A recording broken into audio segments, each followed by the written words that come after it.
At least since the 19th century, many authors have gone out of their way to sanitize the lives of saints, often glossing over the more embarrassing cases with the phrase, "He or she was once a great sinner."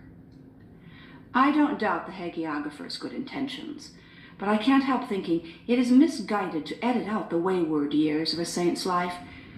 In the early centuries of the Church, and all through the Middle Ages, writers of saints' lives were perfectly candid about saints whose early lives were far from saintly.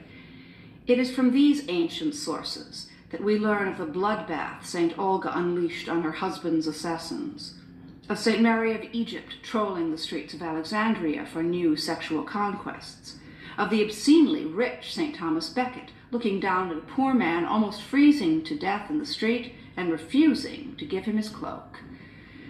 The point of reading these stories is not to experience some tabloid thrill, but to understand how grace works in the world.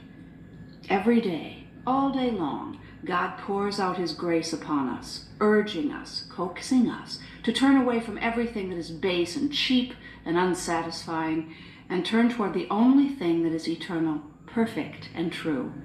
That is himself. What is a saint? A saint is a person who tries to imitate Jesus Christ, who strives to practice the virtues to a heroic degree.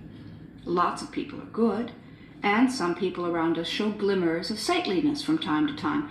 But a man or a woman whose entire life, all day, every day, is devoted to self-sacrificing good works and intense periods of conversation with God, commonly known as prayer, these individuals are rare indeed.